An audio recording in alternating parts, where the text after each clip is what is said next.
Carla Gatto, la nonna di Giulia Cecchettin, le parole di Gino, il dolore per la morte della nipote, ma anche la forza che cercava di trasmettere a tutta la sua famiglia.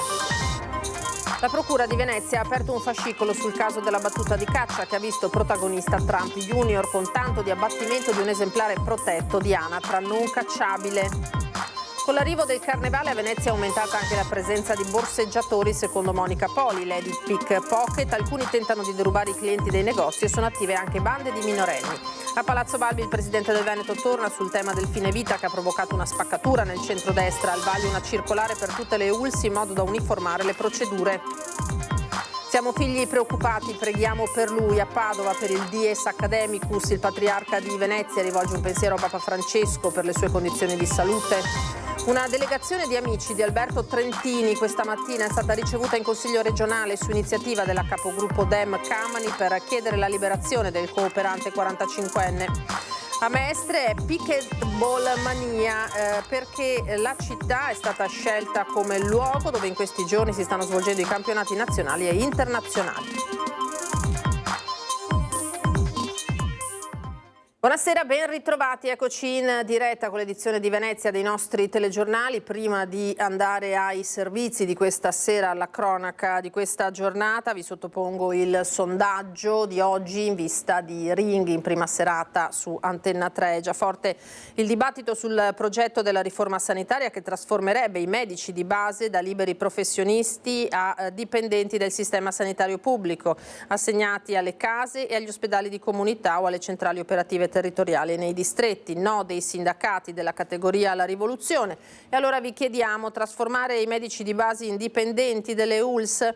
Per rispondere di sì 0422 1626 691, per rispondere di no 0422 1626 690. Come sempre poi vedremo cosa ne pensate nel corso di Ring. Andiamo alla cronaca, come detto. A Beverare, nel Rodigino, si sono celebrati nel pomeriggio i funerali di Carla Gatto, la nonna di Giulia Cecchettin, morta improvvisamente a 76 anni. Le parole commosse dei figli Gino e Alessio. Eri la nostra oasi di conforto.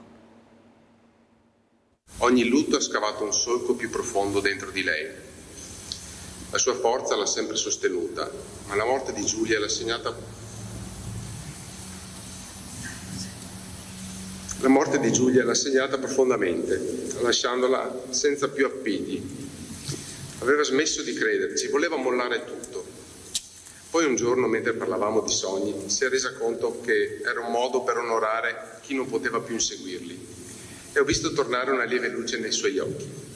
La voce si spezza a Gino Cecchettin raccontando dell'immenso dolore vissuto da Carla Gatto per la morte della nipote Giulia e dei sogni tenuti stretti fin da bambina, malgrado le fatiche, malgrado i lutti. La chiesa di Beverare è colma di persone e commozione. Insieme ai familiari Andrea Camerotto, cognato di Cecchettin, l'avvocato e amico Stefano Tigani, i sindaci di Vigonovo Luca Martello e di San Martino di Venezia Elisa Sette. Continuare a fare il bene anche quando si riceve il male è il filo che lega letture, omelia, commiati. Davide, fratello di Giulia ed Elena, scandisce le parole di San Paolo. Benedite coloro che vi perseguitano, benedite e non maledite. Rallegratevi con quelli che sono nella gioia, piangete con quelli che sono nel pianto.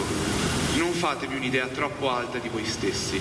Non rendete a nessuno male per male. Concetto che Don Gabriele, ex parroco di Vigonovo e amico dei Cecchettin, riprende nell'omelia invocando il sostegno di nonna Carla. Non diventare anche noi portatori di male, portatori di odio, anche se lo abbiamo ricevuto. Perché Carla aveva messo a frutto i suoi talenti, come suggerisce la parabola, amando senza riserve la vita, la bellezza, la sua famiglia. Come parlava dei suoi nipoti, come parlava di loro e quanto le ha spezzato il cuore la partenza di uno di loro, della Giulia. Lei, che una vita non facile, non era riuscita fino a quel momento a piegare. Sei sempre stata forte e battagliera, mai stanca, non ti fermavi mai. A volte mi chiedevo come facesti a fare tutto ciò. Eri la mia roccia, il mio rifugio, la mia maestra di vita. I sogni non appartengono solo ai bambini. La nostra mamma, ha proseguito Gino, aveva iniziato solo da pochi anni a coltivarli davvero. Dipingere, scrivere. Viaggiare zaino in spalla resterà inesaudito. Mi raccomando, cerca di stare tranquilla, almeno adesso, dove sei penso non ci sia lavori da fare. Lascia tranquilli gli angeli e se li vedremo in giro sappiamo che si saranno presi una pausa dalle tue proverbiali chiacchierate. Oggi non voglio chiedermi perché ci sei stata tolta, ma voglio ringraziarti di esserci stata, sempre, la mia mamma, la nostra mamma. Non so come hai fatto, tu che hai sempre vissuto nel deserto, ad essere un'oasi per chi avevi vicino. Quando Monica ci ha lasciato, Elena ha detto, è con il nonno Alfredo. Ora sei con loro e con Giulia e ci fate sentire un po' soli. Ma sappiamo dove trovarvi e quando abbiamo bisogno di voi il cuore ci viene in aiuto. Sappiamo che il tuo abbraccio continuerà a proteggerci, invisibile ma eterno dentro di noi. Ti amo, mamma.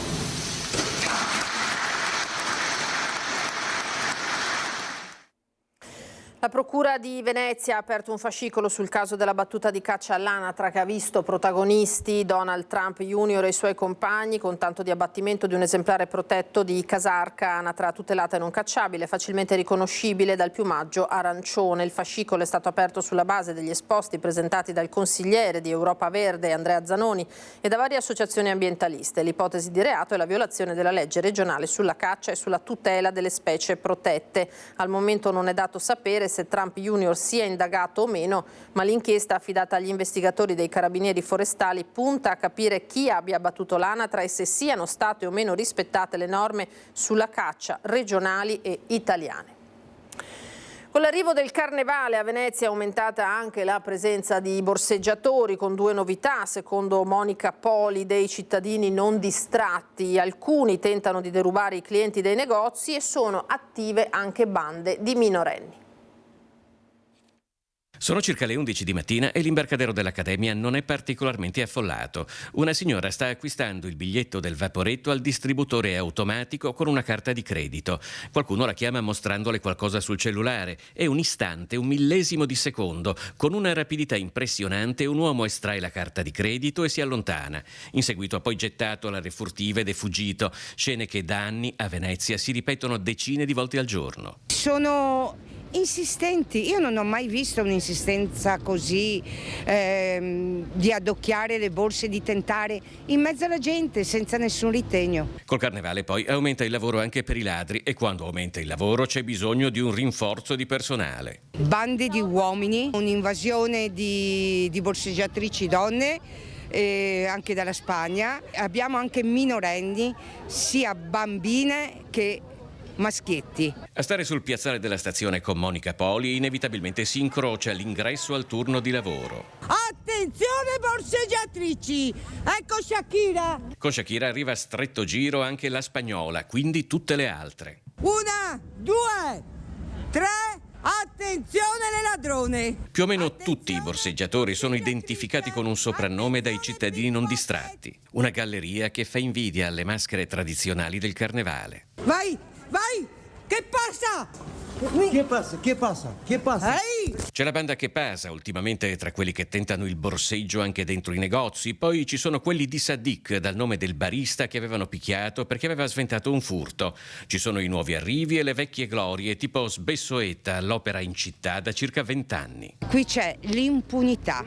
Io non mi posso vedere un borseggio, atti osceni, percosse, con denuncia con relativa testimone, archiviata. È peraltro abbastanza chiaro come non si tratti di disperati che vivono di espedienti, ma di affiliati a vere e proprie organizzazioni che, sommando portafoglio a portafoglio, realizzano un discreto fatturato. È un lavoro che le varie squadre antiborseggio fanno per tutelare i cittadini, però si vedono poi il lavoro svanito. Perché? Perché questi sono fuori, liberi a rubare. Bravo! Esci!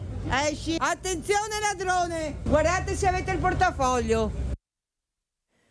E la polizia di Venezia ha individuato gli autori dell'aggressione ai tifosi interisti avvenuta lo scorso 12 gennaio, poco prima dell'incontro di calcio di Serie A tra Venezia e Inter nel centro storico veneziano. Si tratta di un maggiorenne e 2 minorenni appartenenti al gruppo Ultras Brigate Lagunari. I 3 sono indagati per le ipotesi di reato di concorso in rapina in occasione di manifestazioni sportive. Le indagini continuano e la colpevolezza dei soggetti dovrà essere verificata in sede di processo e con sentenza passata in giudicato.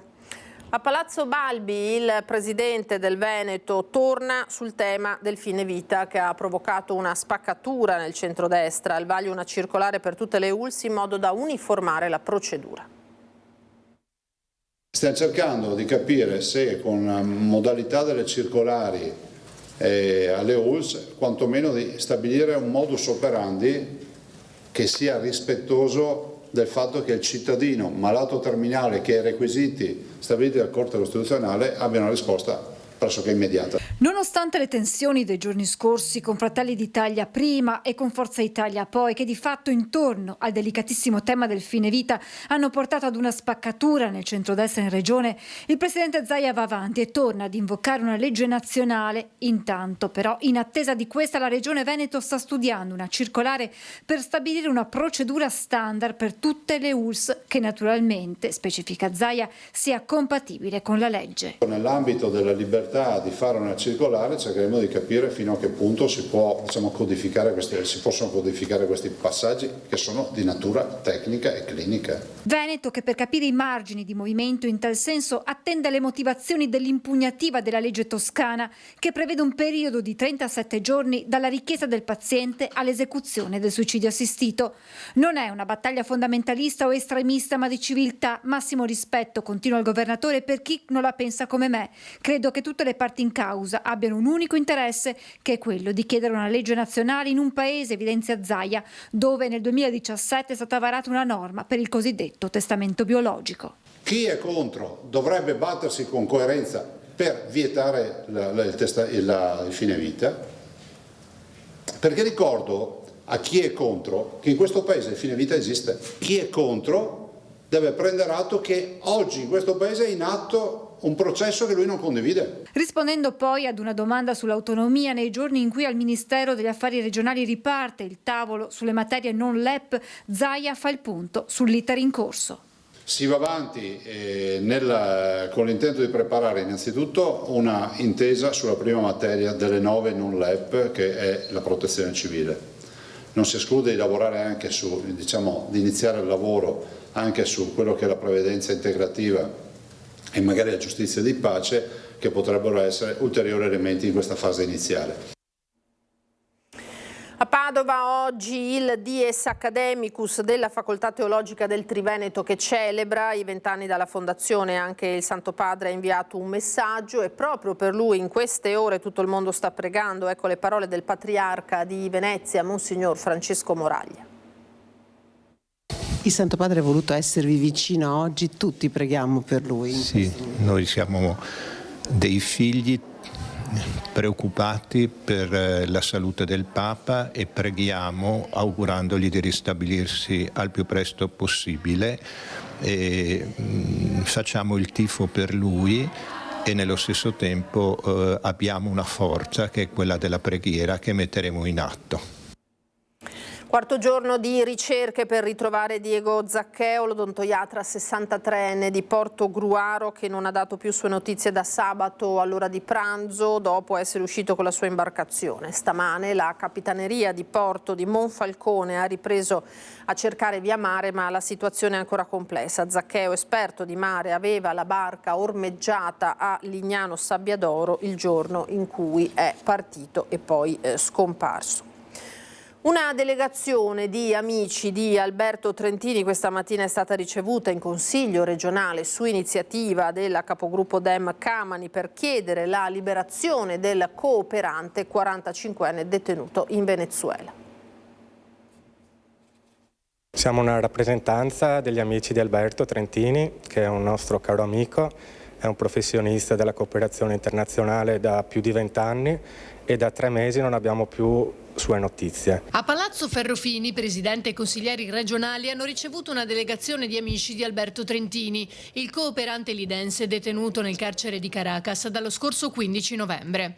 Un gesto di solidarietà e vicinanza al 45enne e alla sua famiglia, ma soprattutto un appello accorato affinché venga tenuta alta l'attenzione sulla situazione e si faccia ogni sforzo possibile per ottenere la sua liberazione. Un gesto importante di solidarietà e di vicinanza alla famiglia del cooperante veneziano che dal 15 novembre dell'anno scorso è in Venezuela e non si hanno più notizie. È stato accusato ingiustamente per accuse di terrorismo internazionale, una cosa assolutamente assurda perché lui è lì appunto per cooperare. Ci uniamo ai quanti si stanno rivolgendo alla Farnesina per l'appello alla liberazione che avvenga quanto prima del nostro concittadino. Credo che sia un gesto importante del Consiglio della Regione del Veneto verso un cittadino veneto che in questo momento sembra illegalmente detenuto in un paese straniero. Ringraziamo il Consiglio regionale per la sensibilità che ha dimostrato. Essendo Alberto una persona per bene, una persona che dedica la sua vita ai più fragili, chiediamo la liberazione immediata di Alberto e la tutela dei suoi diritti e della sua salute. Baldin ha anche presentato un'interrogazione al Presidente Zaia perché si faccia parte attiva con il governo di Giorgia Meloni per chiedere da subito la scarcerazione, come è stato fatto anche per altri, tra l'altro, e una tutela legale nei confronti di Alberto Trentini, accusato ingiustamente e detenuto in Venezuela. Dopo i vari ricorsi che ne hanno ritardato l'attuazione, dal prossimo anno i passeggeri in partenza dall'aeroporto Marco Polo di Venezia dovranno pagare la tassa d'imbarco. In realtà l'introduzione era prevista già dal 1 luglio 2025, ma ieri in sede di commissione consiliare l'assessore al bilancio Michele Zuina ha annunciato lo slittamento, quindi la tassa sarà effettiva dal 1 gennaio 2026. Voltiamo pagina adesso perché a Mestre è scoppiata la pickleball mania, in questi giorni campionati nazionali e internazionali. Here in Venice from the UK, how? In Venice, it's a beautiful city and I'm teaching pickleball here at this wonderful location. Pep, in qualità di istruttore, è arrivato direttamente da Londra qui a Mestre, dove è Pickleball Mania, al punto che è proprio qui nella terraferma che si stanno svolgendo in questi giorni campionati anche internazionali. Ci sono 2 campionati della federazione, uno è addirittura il Road to Rome, per cui i vincitori delle fasi di zona andranno a fare il torneo, il Master, durante i campionati italiani al Foro Italico, e poi c'è un altro circuito, sempre TPRA, dove i vincitori delle varie tabelloni andranno poi a scontrarsi in un Master finale. Palla sottaceto, la buffa traduzione in italiano di questa parola inglese un po' ostica da pronunciarsi. Pickleball, né tennis né ping pong, ma con regole complementari e che appassiona tutti, ma proprio tutti. Beccata da Marcon qui a Mestre, insomma, anche lei con la febbre da pickleball. Sì, diciamo che siamo venuti a provare questo sport che abbiamo scoperto, dunque è una bella opportunità. Sport che sorprendentemente sta coinvolgendo sportivi, atleti, pensionati e semplici curiosi. Io sono una pallavolista, per cui ho praticato pallavolo per molti anni. Non avevo mai praticato uno sport di racchetta, per cui questo è il primo. Siamo tornate la terza volta. Ci siamo divertite e abbiamo deciso di continuare l'avventura, vediamo. Gli appassionati di questa mini racchetta già col biglietto in mano, pronti a partire come Peppe per Londra per le competizioni del fine settimana, le finali di Premier League. You come back to London? Yes, London this weekend is the Premiership Finals, the Premier League, so in London, big event. E se Mestre già la sua mascotte con questo sorridente orsacchiotto pickleball, non è escluso che presto possa averla anche la vicina Marcon. Parola della vice sindaca Carolina Misserotti. Lo porterà anche nel suo comune? Sì, vediamo, dai. È tutto per questa edizione, grazie per averci seguito. Tra poco le previsioni del tempo e poi l'edizione di Treviso. Arrivederci.